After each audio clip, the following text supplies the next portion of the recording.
नमस्कार, आज हम लेकर आए हैं उत्तराखंड की ताजा खबरें। मौसम समाचार। प्रदेश में ऐसा रहेगा मौसम का मिजाज।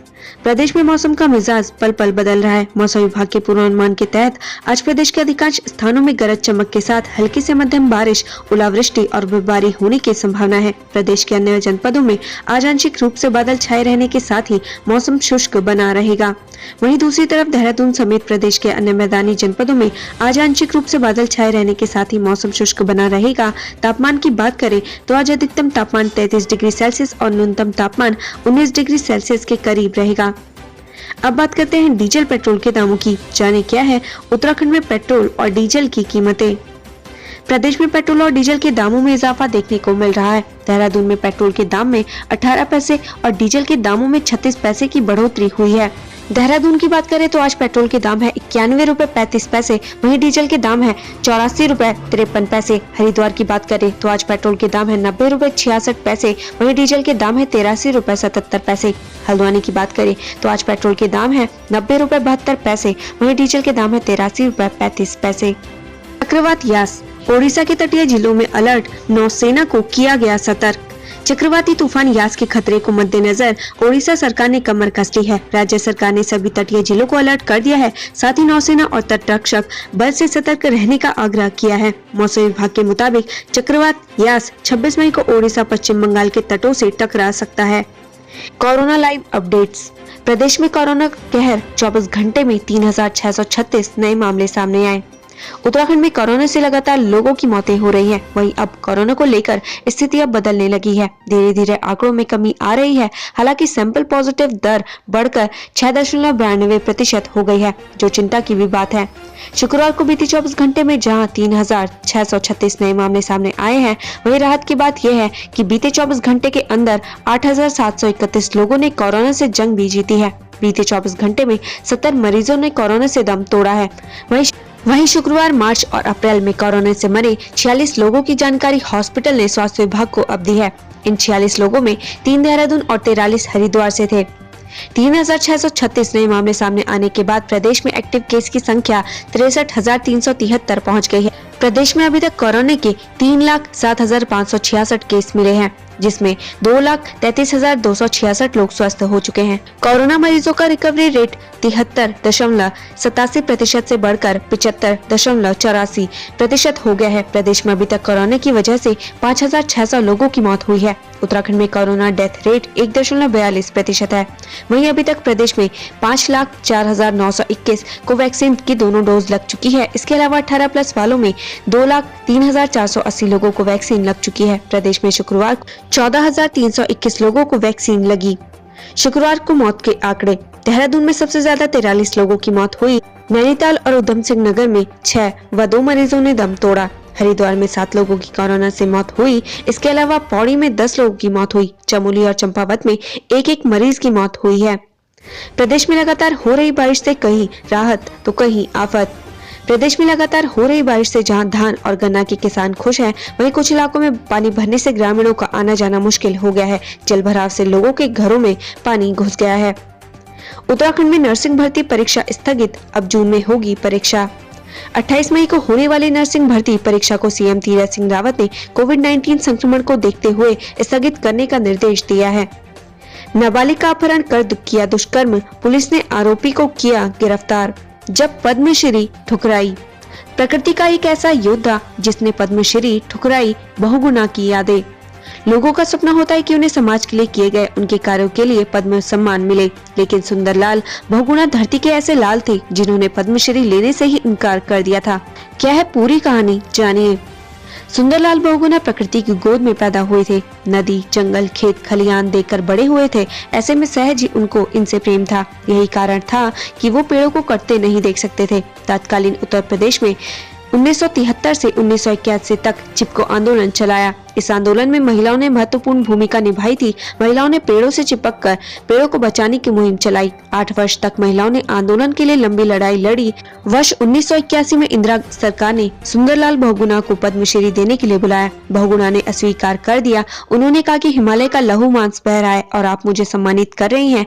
इस पर तत्कालीन प्रधानमंत्री इंदिरा गांधी ने अगले 15 वर्ष तक जंगलों की कटाई पर रोक लगा दी। ऋषिकेश एम्स में अभी तक ब्लैक फंगस से 5 लोगों की मौत, 56 मरीजों का चल रहा इलाज। उत्तराखंड में भी ब्लैक फंगस के मामले बढ़ते जा रहे हैं। एम्स ऋषिकेश में ब्लैक फंगस के कुल 61 मरीज सामने आ चुके हैं, जिनमें से 5 मरीजों की मौत हो चुकी है। बागेश्वर में भारी बारिश के चलते 2 लोगों की मौत, प्रशासन ने दिया मुआवजा।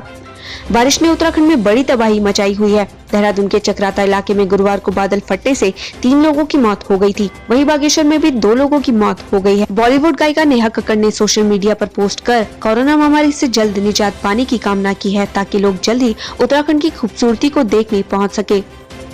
पहाड़ों पर पैर पसारता कोरोना, दस्तक। जहां न स्वास्थ्य सुविधा न संसाधन, उन सीमांत गाँव में पहुंची कोरोना की दूसरी लहर। कोरोना संक्रमण पर्वतीय जिलों के दूरस्थ और सीमांत गांवों तक फैल गया है। ऐसे इलाके हैं जहां स्वास्थ्य सुविधाएं न के बराबर हैं। यहां के लोगों को कई किलोमीटर पैदल चलकर जिला मुख्यालय या बेस अस्पताल पहुंचना पड़ता है। पहाड़ी क्षेत्रों में स्वास्थ्य सुविधाओं के साथ संसाधनों की कमी भी है, जिसके कारण कोरोना काल में यहाँ संक्रमण बेलगाम हो गया है। राज्य सरकार भी कोरोना संक्रमण से निपटने के लिए पर्वतीय एवं ग्रामीण क्षेत्रों में जागरूकता संदेश देने की जरूरत महसूस कर रही है, मगर 1 साल से अधिक का वक्त बीतने के बाद भी राज्य सरकार इस ओर कोई खास कदम नहीं बढ़ा सकी है। मौत के आंकड़े छुपाने से बाज नहीं आ रहे अस्पताल। देहरादून और हरिद्वार में फिर उड़ी आदेशों की धज्जियां। उत्तराखंड में लगातार निजी अस्पतालों द्वारा कोरोना से मरने वालों के मामले छुपाने का सिलसिला जारी है। निजी अस्पतालों की ओर से स्वास्थ्य विभाग के अधिकारियों के आदेशों की धज्जियां उड़ाई जा रही हैं। निर्देशों और अधिकारियों की हिदायत के बावजूद भी निजी अस्पतालों द्वारा मौत के मामले छुपाए जा रहे हैं। सबसे ज्यादा मामले राजधानी देहरादून और हरिद्वार के अस्पतालों से आ रहे हैं। इससे विभाग को काफी दिक्कतों का सामना करना पड़ रहा है। मिड डे मील में सामने आई कैलोरी की कमी, अब मोटे अनाज को किया जाएगा शामिल।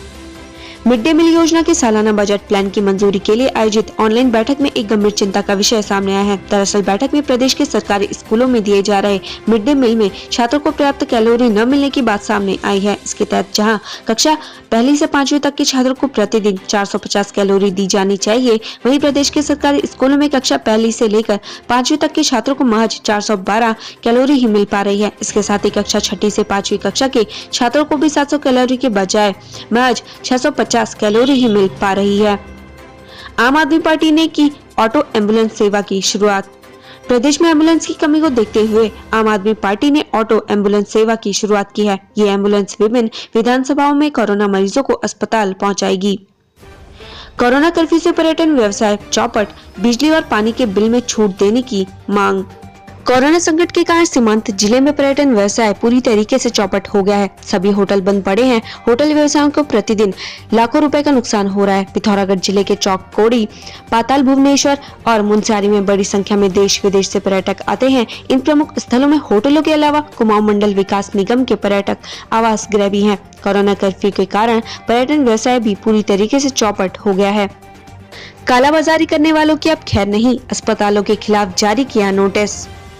प्रदेश में कोरोना संक्रमण के बढ़ते मामलों के बीच अस्पतालों की लापरवाही और कालाबाजारी की घटना भी बढ़ती जा रही है। इस विपदा की घड़ी में कुछ निजी अस्पताल मौके का फायदा उठाकर कोविड-19 उपचार के नाम पर फर्जीवाड़ा कर जनता से मनमाना शुल्क वसूल रहे। उत्तराखंड की राजधानी देहरादून में ऐसे कई निजी अस्पताल सामने आए हैं जो कोविड उपचार में जिला स्वास्थ्य प्रशासन से पंजीकृत न होने के बावजूद नियम कायदों को ताक में रखकर इलाज के नाम पर लोगों से अवैध वसूली कर रहे हैं। प्रधान सलाहकार शत्रुघ्न सिन्हा के सामने तीरथ सरकार की छवि सुधारने की बड़ी चुनौती। पूर्व IAS अधिकारी शत्रुघ्न सिंह को मुख्य सलाहकार नियुक्त करने के फैसले को राज्य सरकार की तरफ से एक मास्टर स्ट्रोक की तरह देखा जा रहा है। सरकार को उम्मीद है कि उनके लंबे अनुभव का फायदा जरूर मिलेगा। मसूरी में कोरोना संक्रमण के मामलों में आ रही कमी।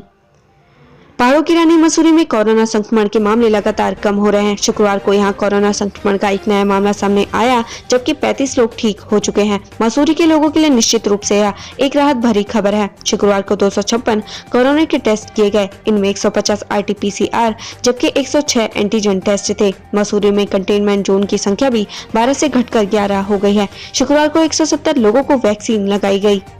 टूल किट विवाद, कांग्रेस का रामदेव पर तीखा तंज, कहा उन जैसे लोगों पर कोई भरोसा नहीं करता। योग गुरु बाबा रामदेव की ओर से टूल किट विवाद पर जारी एक वीडियो को लेकर कांग्रेस पार्टी ने पलटवार किया है और बाबा रामदेव को भाजपा का टूल किट बताया है। कांग्रेस प्रदेश उपाध्यक्ष सूर्यकांत धस्माना का कहना है कि प्रधानमंत्री मोदी और भाजपा का पर्दाफाश जब जनता के बीच होने लगता है, तब भाजपा अपनी छवि को बचाने के लिए किसी न किसी को आगे करके अपनी छवि चमकाने का प्रयास करती है। मलबा आने से बंद हुआ चंपावत पिथौरागढ़ हाईवे, 22 मई तक रूट किया गया डाइवर्ट। 3 दिन से लगातार हो रही मूसलाधार बारिश के कारण राष्ट्रीय राजमार्ग टनकपुर पिथौरागढ़ मार्ग में भारत टोली के पास भारी मलबा आ गया है, जिसे हटाने में 2 दिन से अधिक समय लग सकता है। जिला प्रशासन ने 22 मई की शाम तक राजमार्ग खुलने की संभावना जताई है। इस दौरान पिथौरागढ़ का रूट डाइवर्ट रहेगा। किसानों की आय में होगी वृद्धि, सीएम ने हर्बल उत्पादन को बढ़ावा देने के दिए निर्देश। मुख्यमंत्री तीरथ सिंह रावत ने सचिवालय में जड़ी बूटी शोध एवं विकास संस्थान तथा उत्तराखंड संगंध पौधा केंद्र कैप सेलाकुई की योजनाओं की समीक्षा बैठक की। मुख्यमंत्री ने कहा कि कृषकों की आय में वृद्धि करने के लिए एग्रीकल्चर एवं हॉर्टिकल्चर के साथ हर्बल उत्पादों को बढ़ावा दिया जाए। हर्बल उत्पादों को बढ़ावा देने के लिए लोगों में जागरूकता लाने के साथ ही इसकी प्रशिक्षण की व्यवस्था भी की जाए।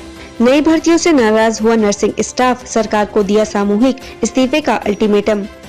उत्तराखंड में महामारी के दौरान विभिन्न अस्पतालों में कोविड-19 मरीजों के इलाज में अपना योगदान दे रहे संविदा नर्सिंग कर्मी अब सामूहिक इस्तीफा देने की तैयारी कर रहे हैं। संविदा नर्सिंग कर्मियों की यह नाराजगी सरकार द्वारा नर्सिंग में स्थायी नियुक्ति के लिए परीक्षा की तिथि जारी करने को लेकर है। दरअसल संविदा नर्सिंग कर्मियों की डिमांड है कि उन्हें सीनियरिटी के आधार पर नियमित किया जाना चाहिए, जबकि सरकार नई भर्तियों कर उनके लिए नियमित नियुक्ति का रास्ता बंद कर रही है।